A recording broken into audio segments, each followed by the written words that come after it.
You want to judge somebody, you want to find out whether they're cool or not. If they want something from you, they're going to be nice to you. At 85 years, when James Garner was 85 years old, he finally spoke about something that had bothered him for decades. It wasn't about money, fame, or Hollywood politics. It was about Doris Day, the actress everyone loved. What he said shocked even his closest friends. In the early 1960s, James Garner and Doris Day made movies together that audiences adored. They starred in films like The Thrill of It All and Move Over Darling. People loved watching them because they seemed to have perfect chemistry on screen.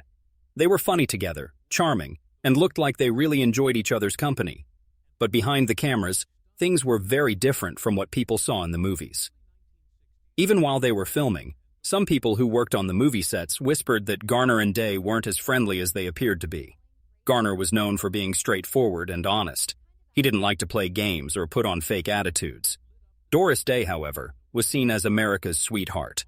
The movie studios worked hard to make sure she always looked perfect and wholesome to the public.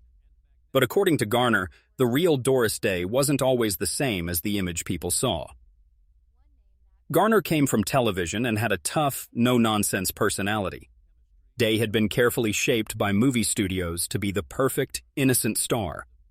When they first worked together in The Thrill of It All, the movie made a lot of money, but Garner later hinted that working with Day wasn't as enjoyable as it looked.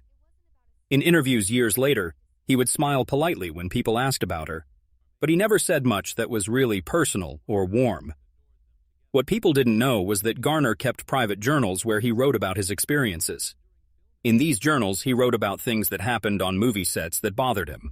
He often wrote about what he called Day's calculated charm, 1 and T. Fry from that time said, "She knows how to get what she wants, and she knows when to play innocent.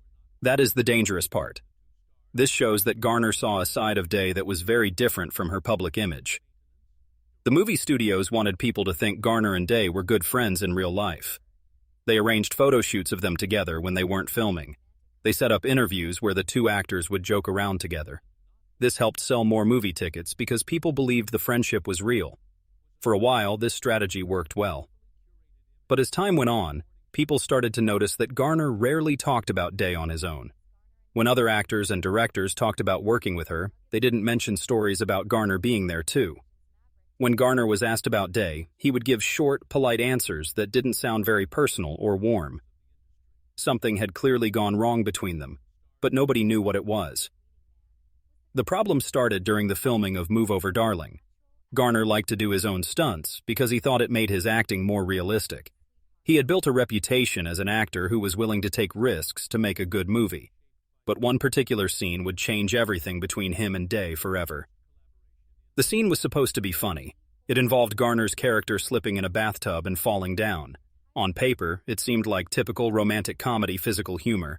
But when they actually filmed it, the stunt was much more dangerous than anyone realized. During the filming, Garner slipped much harder than planned and fell badly. He hurt his shoulder severely, dislocating it and tearing ligaments. The film crew immediately stopped filming and rushed to help Garner.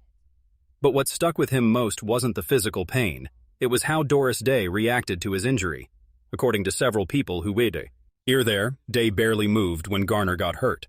She just stood there, looking distant and not showing much emotion while crew members scrambled to help the injured actor. Some people said she turned away from the scene. Others said she just watched with an expression that seemed cold and uncaring. Whatever exactly happened, Garner was shocked by her reaction. He expected her to at least show some concern or ask if he was okay, but according to him, that never happened. Later, Garner wrote about this moment in his autobiography. He said, "I was lying on the floor in pain, unable to move my shoulder, and I remember looking up and seeing Doris just standing there. Nothing in her eyes, no concern, no reaction. That told me more than words ever could." This sentence shows just how deeply hurt Garner was by what he saw as Day's lack of caring. When reporters asked Day about this incident years later, she brushed it off. She said that Garner was tough and always laughed off his injuries, but Garner never laughed it off. He had to miss several days of filming and needed months of physical therapy. His shoulder eventually healed, but according to him, his feelings about Day never did. Some people who were there thought Day was just overwhelmed by seeing someone get hurt badly. Others thought she might have been frustrated with the long working days and just wanted to finish filming. But Garner believed it was something colder than that. He felt she saw his injury as an inconvenience rather than something serious. Once he believed that, their relationship was never the same. From that day on, Garner and Day were polite to each other, but distant. The warmth that movie audiences believed in was only there when the cameras were rolling. When the director said cut, the distance between them was obvious to everyone on set. Garner, who had always been easy to work with, found himself pulling away from Day. He never confronted her directly about what happened, but he carried the memory of her reaction for decades. This moment changed not just how I worked together, but how Garner saw Day as a person. He never made a public scene or gave scandalous interviews about it, but he would later say that this incident showed him exactly who she really was. From then on, every interaction he had with her was colored by this belief.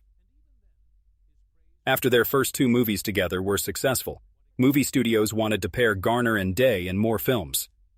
The public loved them, they made money at the box office, and their names together almost guaranteed a hit movie. But one highly anticipated project would never get made, and what happened behind the scenes made their relationship even worse. Garner had already agreed to be in the movie, and production was moving forward when word came that Doris Day had suddenly dropped out. There was no warning and no explanation. She just quietly withdrew from the project, leaving producers scrambling to figure out what to do, and leaving Garner feeling betrayed. Garner had reportedly supported casting Day in the role because he thought their past success would make this film another hit. Her sudden exit felt like more than just a scheduling problem to him. It felt personal. People close to the production said that Garner was furious. He felt embarrassed and abandoned by someone he thought he could at least count on professionally. Making matters worse, rumors spread that Day had made a private deal with another movie studio for a different project that conflicted with the one Garner had committed to. Whether she left for more money or because she wanted to avoid working with Garner again, the result was the same. Garner was left in an awkward position. What hurt Garner most was the silence. Day never called him to explain, never apologized, never gave any reason for her decision. She just quietly left, as if the film and Garner's involvement meant nothing. Friends said Garner took this very personally, seeing it as a clear message that Day no longer wanted to work with him. After this incident, Garner reportedly began turning down movie scripts that included Day's name. He didn't want to go through that experience again. For years, the public never knew any of this had happened. The film was quietly canceled, and the press was told it was due to creative differences. But behind the scenes, the damage was real and lasting. Garner withdrew even further from any connection with Day. While he remained polite in public, his private comments told a very different story. When someone asked him decades later if he would ever work with Day again, his response was brief and harsh. Once was enough. This was a loaded answer from a man who rarely spoke in such absolute terms, and it marked the point where their professional relationship was truly over. In 1976, Doris Day published her autobiography, a popular memoir that presented her life in a very positive light. Fans loved its charm and openness, and for many people, it was the closest they ever got to knowing the real Doris Day. She shared stories about her childhood, her marriages, and the pressures of being famous. The book was written in an open tone, but it was very selective about what information it included. For James Garner, what the book left out was more important than what it included. In over 300 pages, Day mentioned Garner only briefly, just a few nice lines about how wonderful he was to work with. There were no detailed stories, no shared memories, and no hint of their deeper connection or the tension between them. For someone who starred opposite her in 2 of her most successful films, this brief mention was shocking. Privately, Garner was angry about being left out. He had expected at least some recognition of the years they spent working together, including both the good times and the problems. Instead, it was as if he had been completely erased from her story. People close to him said he felt insulted and even mocked by how little space she gave him in her life story. What? It made it even worse in Garner's opinion was that the book was filled with warm memories of other actors she had worked with. She wrote fondly about Rock Hudson, Cary Grant, and even some lesser-known actors who had worked with her only once. Garner wasn't just left out. His absence stood out because of who she chose to include instead. Garner wasn't someone who demanded attention, but he valued honesty. He believed people's life stories should include all the messy parts, not just the pieces that made someone look good. In his view, Day's memoir was carefully constructed to preserve a public image that had no room for uncomfortable truths. To him, she had controlled the narrative by quietly erasing the parts that didn't fit her carefully crafted public portrait. When Garner published his own autobiography years later, he included a chapter about working with Day. It wasn't mean-spirited, but it was brutally honest. He described their on-screen chemistry as real, but said their off-camera relationship was strained, polite, and mostly just professional. He wrote that he never truly understood her, and that something always felt slightly wrong when they were alone together. The stark difference between their two accounts only made the divide between them deeper. While Day's fans celebrated her book, Garner's words landed like an unexpected shock. Some people saw it as a final insult. Others saw it as a man finally telling the truth after years of keeping quiet. But to those who knew how long he had kept silent about their relationship, it was more than that. It was closure, even if it came very late. For people who read carefully between the lines, it was clear that Garner believed Doris Day had rewritten history and left him out of it completely. And once history was rewritten, there was no way to change it back. In classic Hollywood, what people didn't say was often more important than what they did say. In the case of James Garner and Doris Day, the silence from their mutual friends told its own story. Actors, producers, and directors who had worked with both stars rarely commented on their relationship. This wasn't just out of respect, it was because nobody wanted to get involved in something they didn't fully understand. Rock Hudson, one of Day's closest friends, was particularly quiet whenever Garner's name came up. Though he had worked with both stars and could have served as a bridge between them, he never offered any insight into what had gone wrong. His silence only made people more curious about what had really happened. Others in Day's circle followed the same pattern. Directors who had worked on her films gave glowing comments about her charm and warmth, but they conveniently skipped over mentioning Garner when they reminisced about those times. Meanwhile, Garner himself, who was known for being honest and direct, chose to remain restrained when it came to Day. This restraint was itself telling. Garner would speak his mind about almost everyone else in Hollywood, but with Doris Day, his tone always shifted. There was frustration in his voice, but also something heavier, disappointment, and maybe even sadness. Over time, rumors began to spread. Some people thought the tension between Garner and Day might have had personal roots beyond just professional disagreements. Perhaps a failed romance, a secret argument, or a broken promise. No one could say for certain what had happened, but people close to both stars admitted that the energy between them was complicated, even years after they had stopped working together. What made the mystery even deeper was the way Day continued to be celebrated in Hollywood. She was honored repeatedly and praised as one of the last great icons of a bygone era. Garner never publicly objected to these honors, but sources said he was bothered by how easily she seemed to escape any criticism. She could charm the world, one friend of Garner's remembered, but that charm never worked on Jim again. In the court of public opinion, Day remained untouchable. Garner, meanwhile, carried the weight of an unresolved past that no one wanted to talk about. While he never tried to damage her reputation, he also never let go of the feeling that something important between them had gone unspoken. That silence would continue until the very end of their lives.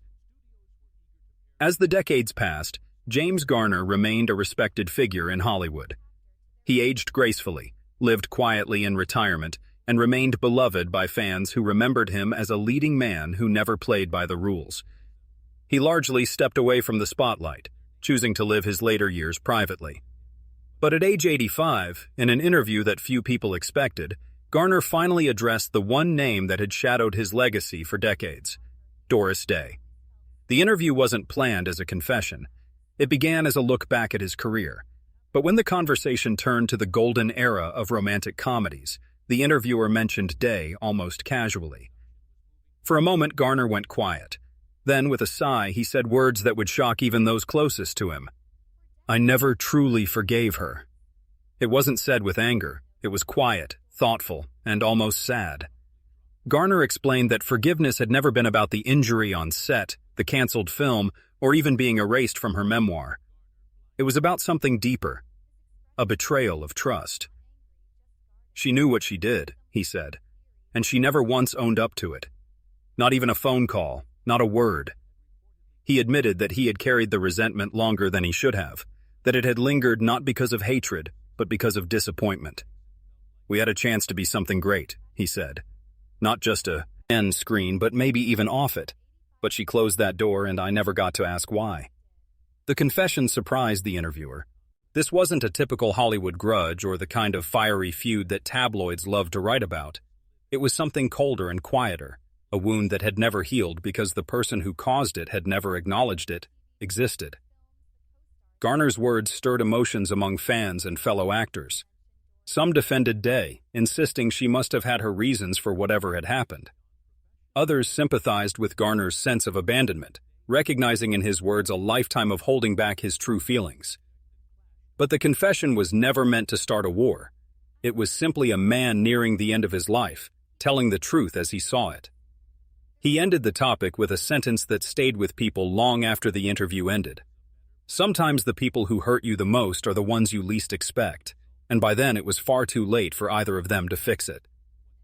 When Doris Day passed away in 2019, tributes poured in from all over the world. She was remembered as a brilliant star, a timeless singer, and a symbol of Hollywood's golden age. Her death brought a wave of nostalgia and respect. But James Garner, who had died just a few years earlier, left behind an unfinished story that would never be resolved. Garner's late-life confession had cast new light on their legacy together. Fans began to rewatch their films, looking for subtle signs of tension, and wondering what had really happened behind those playful smiles and perfect comedic timing. But whatever had existed between them, hurt, misunderstanding, resentment, died with them. There would be no apology, no letter found later, no last-minute reconciliation. That door was closed forever. In the years since both actors died, biographers and film historians have tried to piece together what went wrong between them. Some believe the rift was professional, rooted in clashing personalities and unspoken egos. Others think T was personal, maybe even romantic, something more vulnerable that neither star ever wanted to discuss publicly. But the truth remains a mystery. Doris Day never addressed Garner's later comments about their relationship. It's unclear whether she ever even heard them. She had grown famously private in her later years, rarely giving interviews and focusing mostly on her work helping animals. By the time Garner finally opened up about their past, she had already largely disappeared from public life. If she had regrets about their relationship, she never voiced them. And so the mystery remains. Two of Hollywood's brightest stars, forever linked by two classic films and decades of speculation, left behind a legacy as dazzling as it is incomplete. Their chemistry on screen was undeniably real. No one doubts that. But the distance behind the scenes tells a more haunting story of missed chances, wounded pride, and a silence that spoke louder than any movie script. In the end, perhaps it wasn't really about blame. Perhaps it was about two people shaped by an industry that demanded perfection, forced smiles, and silence in the face of pain. What they shared on screen brought joy to millions of people, but what they left unsaid tells a very different story, one that may never truly be understood. And maybe that's the most human part of their story, that even the brightest stars carry secrets and hurts that never fully heal.